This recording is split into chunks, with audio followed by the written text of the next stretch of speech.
अगर तुम्हें ऐसा लगता है कि तुम्हारे परिवार या तुम्हारे किसी मित्र या रिश्तेदार को किसी ने कुछ खिला पिलाकर या कोई मंत्र जाप करके उनके मन को गुमराह कर दिया है, तो फिर तुम मूदी का सेवन करो ना।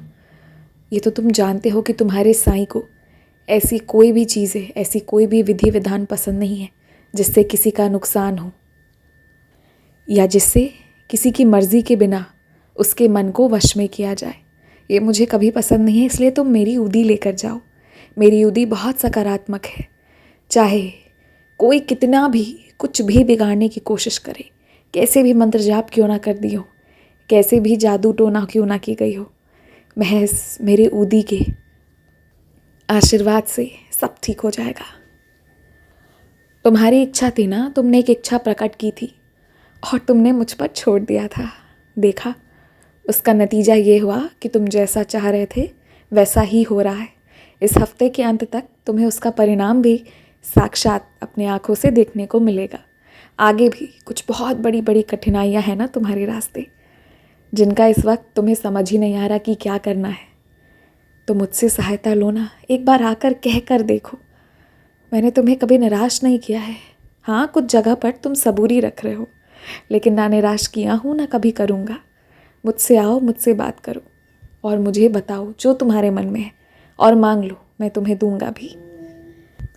मेरे खास कुछ बच्चे मुझसे बहुत नाराज़ रहते हैं, शिकायतें करते हैं क्योंकि उनके किसी अपने को मैंने अपने पास बुला लिया है। यही शिकायत है ना तुम्हारी? हाँ, तुम्हारे हिसाब से तो अन्याय हुआ है, बहुत बड़ा अन्याय हुआ है। ज़िंदगी और मिल सकती थी।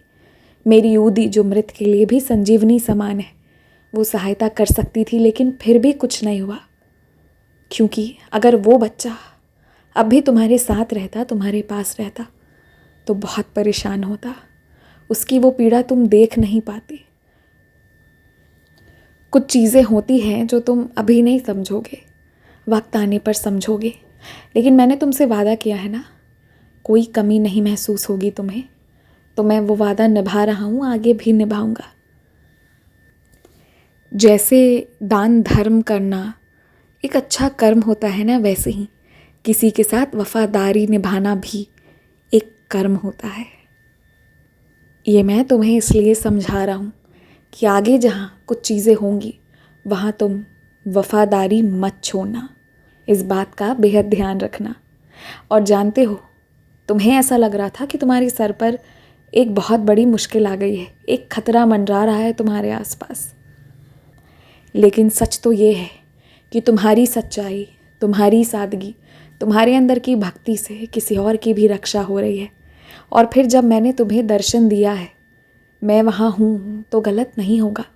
तुम ही जीतोगे। आगे बढ़ो, डरना मत और आलस को त्याग कर अपने काम में लग जाओ। जिसकी किस्मत बहुत अच्छी होती है, जिनके कर्म बहुत अच्छे होते हैं, उन्हें ही खाने को भी पूछा जाता है और उन्हें ही काम भी बहुत सारे करने पड़ते हैं।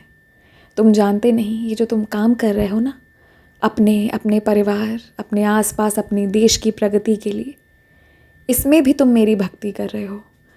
इसलिए अगर तुम मेरी चालीसा नहीं पढ़ पा रहे तो भी मन में कोई दुख मत रखना। हमेशा खुश रहो, बहुत खुश रहो। सब संभल जाएगा, समय आने तो दो।